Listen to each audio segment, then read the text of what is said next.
Hey everyone, it's Angie Coley coming to you from beautiful, sunny New Orleans in my lovely Airbnb.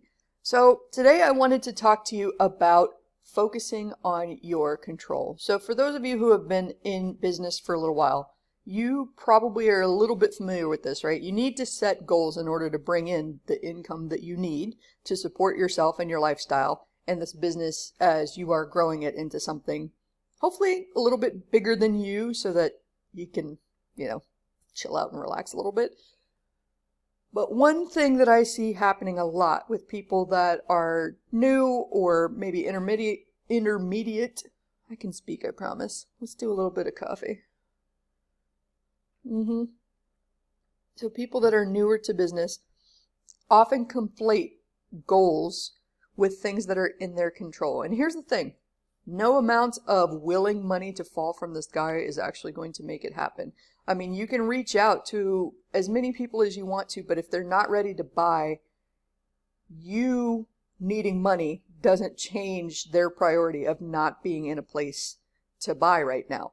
So if you need to make a certain level of income and these people aren't ready to buy, what are you going to do? Well, let's talk about setting goals and how you can hit those goals by focusing on what you can control. So say I want to make $5,000 per month, or I want to get 3 new clients this month. Well, I can't actually control the $5,000 per month, right? If I'm just prospecting, that gets a little bit more complicated as the business grows. You can predict it a little bit more, but let's just say we're starting out. We'll use that as a baseline. Saying I want to make $5,000 this month, or I want to land 3 new clients this month. Well, you're not the one paying the $5,000, so you can't control that. And you're not the one signing the contract on behalf of the client, so you can't control that either. What can you control?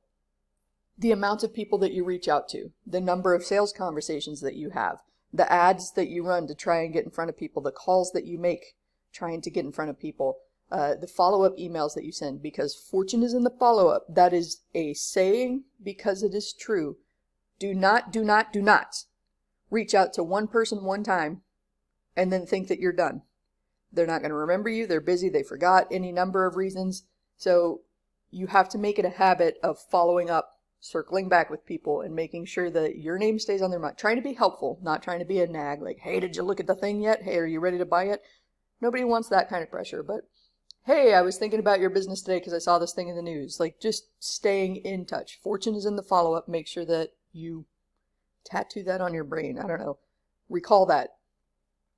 So to hit that goal of 5,000, we need to do a little bit of reverse engineering. Like, if that's the target goal, how many steps back do we need to get to the things that I control, the daily tasks that I can actually do that will increase the likelihood of me hitting that target? Hopefully that makes sense, right? We're backtracking from that $5,000 a month goal.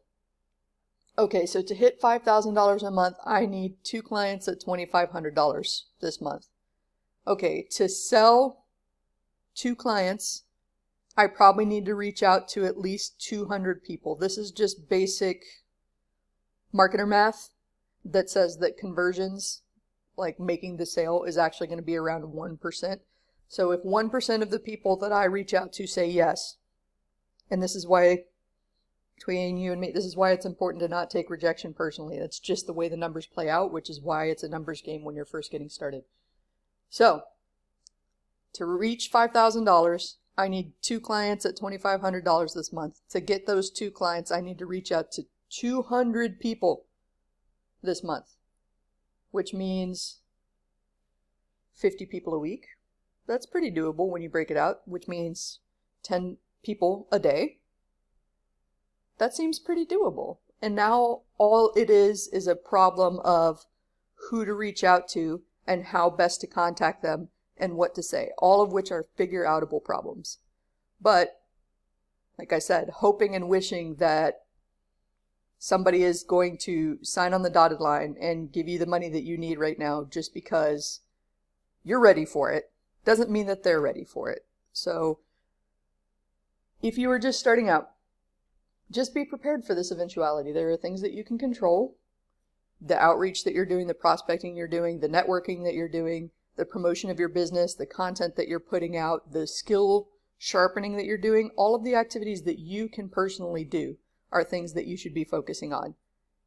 Netflix binges don't actually count unless that's part of your skill sharpening. What you can't control, clients signing the contract, clients sending you money, clients following through on anything that they've said. Assume a positive intent here, right? Because people are busy. You're busy, I'm busy, we're all busy. We forget things, it's not personal, benefit of the doubt.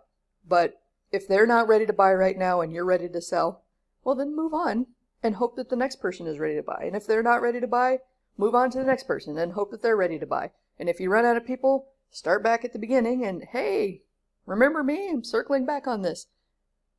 Just make it part of your routine to reach out to that, depending on your goals, 5-10 people a day during business days. That's totally doable. You could probably do that in an hour, maybe 2 tops. Still get through the rest of your business, whatever you're doing to create. Bake for a few hours, write for a few hours, paint for a few hours, figure out your books and your tasks at the end of the day, and you got yourself a well-rounded, productive day where you're not freaking out and attaching your self-worth to results, but you feel accomplished because you know you're making progress because you took care of the things that you can control. And that's the big takeaway I want from you here, for you here. Promise I can speak. Let's do this again. I love this mug. It's my new French Quarter mug that I got while wandering the streets. But that's the big takeaway that I want from you here.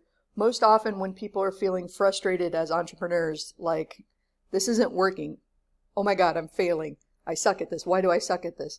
They're attaching to an outcome instead of attaching to what they can control. You can't control the outcome. You can't control who's going to buy, when they're going to buy, when they're going to cut a check, like I said. You can control the amount of outreach that you're doing, the networking, all of that.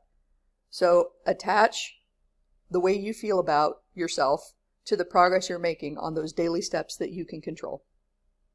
I imagine if you make a regular habit of this, returning your focus to the things that you can control, you'll feel a lot better about your efforts, and you'll find that you're hitting those outcomes, those target goals, a lot more consistently when you shift that little focus. So that's what I have for you today. If you got some value out of this video, share it with a friend that needs it. Hit like, subscribe, comments, share it wherever, and let's go kick some ass.